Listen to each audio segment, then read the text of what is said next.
নমস্কার, আমি মলয় ঘোষ। রত্ন মন্দিরের নতুন আরেকটা ভিডিওতে স্বাগত জানাই দর্শক বন্ধুদের। আগের ভিডিওতে আমি বলেছিলাম এবছর সম্বন্ধে, 2026 সম্বন্ধে এবং রবি গ্রহের সম্পর্কে। আজকে আমি রবির প্রতিকার হিসেবে যেটা চুনি বা মানিক সম্বন্ধে কিছু বলবো। আর দর্শক বন্ধুদের অনেক ভালোবাসা পাচ্ছি, তার জন্য আমি কৃতজ্ঞ। আমাকে অনেক রাতেও ফোন করেছে মানুষজন ভিডিও দেখে। আমি আরো উৎসাহ পাচ্ছি, আরো নতুন নতুন ভিডিও দেবো। আমার চ্যানেলটিকে দয়া করে সাবস্ক্রাইব করবেন, লাইক কমেন্ট করবেন। আপনাদের কোনো জিজ্ঞাসা থাকতে পারে আমাকে ফোন করবেন, হোয়াটসঅ্যাপ নাম্বার দেওয়া থাকবে। আমি চুনি বা মানিক সম্বন্ধে কিছু কথা বলবো। মেনলি চুনি, পুরোনো যেটা ওল্ড বার্মা চুনি, খুব কার্যকরী, ভীষণ কাজ হয়, কিন্তু এত পরিমাণে দাম, এত কস্টলি হয়ে যায় দর্শক বন্ধুরা, সবসময় এটা বাজেট ফ্রেন্ডলি হয় না, সেজন্য নিতে পারে না। এই জন্য নিউ বার্মা নিতে বাধ্য হয়। নিউ বার্মাতেও খারাপ কাজ হয় না, একটু দেখে শুনে যদি যে কোনো ব্যবসায়ী দিতে পারে। চুনির কিছু কালেকশন দেখাবো। চুনি কিভাবে চিনবেন দর্শক বন্ধুরা, যে কোনো ব্যবসায়ীর কাছ থেকে আমি নিতে পারেন, এমন নয় যে আমার কাছ থেকেই নিতে হবে। নিউ বার্মা যেটা আছে কালেকশন আমি দেখাবো, 200-250 টাকা থেকে মাত্র রতি আমাদের কাছে শুরু হয়ে যাচ্ছে। একটু প্রিমিয়াম কোয়ালিটি 700, 800, 850, 900 এরকম দাম আছে পার রতি। এগুলো যদি নিতে পারেন, এগুলো ট্রিটমেন্ট থাকে কিন্তু ভালো কাজ করে। মোটামুটি ওল্ড বার্মা তো সবার পক্ষে বাজেট ফ্রেন্ডলি হয় না, 2500-3000 টাকা মোটামুটি রতিতে যায়। সেখানে একটু যদি ভালো নিউ বার্মা নিতে পারে দর্শক বন্ধুরা, 700-800 টাকা রতি, একটু বড় সাইজে নিতে হবে। ওল্ড বার্মা যেখানে 2.5-3 রতিতে কাজ হয়, এখানে কিন্তু 6-7 রতি নিতে হবে।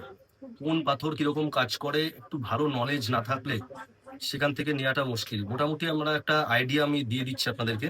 দেখুন নিউ বার্মা রুবি কিরকম হয়, খুব গ্লেজি চকচকে হয়। ঠিক আছে, যেহেতু এটা একটু ট্রিটমেন্ট থাকে, কোনো সমস্যা নেই। একটু বড় যদি দর্শক বন্ধুরা পড়তে পারে, এটা যেমন 6.5 রতির একটা পিস আছে। আর অ্যাট এ গ্লান্স একটু দেখাতে বলবো, অ্যাট এ গ্লান্স আছে সব সার্টিফিকেট সহ। ঠিক আছে, এগুলো সব নিউ বার্মা আছে, আরো আছে বক্স বক্স, কোনো অসুবিধা নেই। আর ওল্ড বার্মা কেমন হয়, ওল্ড বার্মা দেখলেই বোঝা যাবে, একটু ভাঙা ফাটা, একটু স্ক্র্যাচ এরকম আসবে। 2.5-3 রতি, 4 রতি, ম্যাক্সিমাম 5-5.5 রতি হয়, এর বেশি হয় না ওল্ড বার্মা। এই ক্ষেত্রেও সার্টিফিকেট আপনারা করাতে পারেন, এটা একটা প্রাইভেট টেস্ট করানো আছে। সেখানে এখানে দেখুন লেখা আছে অরিজিন মায়ানমার বার্মা। দর্শক বন্ধুদের সব থেকে বড় কথা কি, যে কোনো জায়গায় আমাদের যে কোনো রত্ন মন্দির থেকে যদি আপনি কোনো স্টোন পারচেস করেন, আমাদের বিলে লিখিত গ্যারান্টি থাকে যে গ্রহরত্ন নকল বা ডুপ্লিকেট প্রমাণে 3 গুণ মূল্য ফেরত। আজ পর্যন্ত এই ব্যবসায় কোনো রত্ন ব্যবসায়ী এখনো এত গ্যারান্টি দিয়ে পাথর বিক্রি করে না। ওল্ড বার্মা কেমন হয় আমি একটু দেখাতে চাইবো। ওল্ড বার্মার একটা পিস, কি দুর্দান্ত কোয়ালিটি এটা আছে, একদম পিজিয়ান ব্লাড কালার আছে। দেখে কি করে বুঝবে যেটা ওল্ড বার্মা? ভিতরে একটু হেজিনেস থাকবে, স্বচ্ছতা থাকবে না, ট্রান্সপারেন্ট থাকবে না। আমি বারবার বলছি, ট্রান্সপারেন্ট থাকবে না বেশি। এইভাবে দেখে আপনারা বুঝতে পারেন। যদি কেউ কারো কাছ থেকে নিয়ে থাকেন, কোনো ব্যবসায়ীর কাছ থেকে, আপনারা চেক করে দেখতে পারেন যে আপনারা কি নিয়েছেন আসলে। আর সর্বোপরি বলবো, মোটামুটি ওল্ড বার্মা 2500 টাকা থেকে রতি শুরু হয়ে যাচ্ছে, ওপরে 7-8 হাজার, 9 হাজার, 10 হাজার টাকা রতিতে আছে। সমস্ত সার্টিফাইড হবে। আপনারা জিএসআই, আইজিআই যেখানে খুশি টেস্ট করাতে পারেন। আর ওল্ড বার্মাও যদি বাজেটে না হয়, নিউ বার্মাও বাজেটে না হয়, তাহলে স্টার রুবি, এটা একটা ঐতিহাসিক স্টোন, দুর্দান্ত কাজ হয়। 1 নম্বর কোয়ালিটির মাল নিতে গেলে 250-300 টাকা এরকম লতি পড়ে, নিচে শুরু হয়ে যাচ্ছে 150-200 থেকে। দুর্দান্ত কাজ হয়, মানে একটা সময় ছিল 10-15 বছর, 20 বছর আগে স্টার রুবি পড়তো সবাই। তামা দিয়ে যদি কেউ এই রিং ফিঙ্গারে অনামিকাতে ধারণ করতে পারে, আমি দেখাতে বলবো স্টার রুবি এরকম হয়। স্টার রুবি কি কোয়ালিটি, দুর্ধর্ষ কোয়ালিটি। এই যে স্টারের মতন এরকম স্পার্কলিং হবে। ঠিক আছে, আমি যদি একটু ফ্ল্যাশ লাইট দেখিয়ে দেখানোর চেষ্টা করব।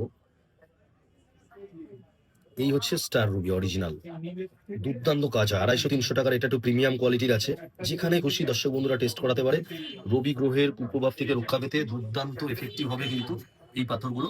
মোটামুটি একটা সাজেশন ধারণা করে দিলাম। আর বাজারে প্রচলিত আছে মোজাম্বিক রুবি, মেডাগাস্কার রুবি। আমি বলবো দামি, আপনি যেরকম কথায় আছে, যত গুড় তত মিষ্টি, যতটা আপনি দিতে পারবেন, অর্থ ব্যয় করতে পারবেন, ততটাই ভালো। তবে রত্ন মন্দির হাবড়া আমরা চেষ্টা করি আপনার পাশে, আপনার বাজেট হিসেবে একটা জিনিস আপনার হাতে তুলে দেওয়া। রবি গ্রহ এবং তার প্রতিকারের যে রত্ন, সেই সম্পর্কে দর্শক বন্ধুরা মোটামুটি একটা ধারণা পেয়েছেন বলে আমি মনে করব। সেটা আপনারা কমেন্টের মাধ্যমে জানাবেন, আমাকে ফোন করেও জানাতে পারেন যদি কোনো প্রশ্ন থাকে আরো। এবং নেক্সট ভিডিওতে আমি গ্রহরাজ শনি এবং তার প্রতিকার সম্বন্ধে আমি বিস্তারিত আলোচনা করব। আমি চাইবো আপনারা আমার চ্যানেলটিকে সাবস্ক্রাইব করবেন, লাইক কমেন্ট করবেন, তাহলে আমি আরো উৎসাহ পাবো এবং পরপর আমি ভিডিও দিতে থাকবো। আমার যতটুকু জ্ঞান আছে আমি সমস্ত আপনাদের মধ্যে বিলিয়ে দিতে চাই। নমস্কার, রত্নমন্দির তরফ থেকে আমি মলয় ঘোষ।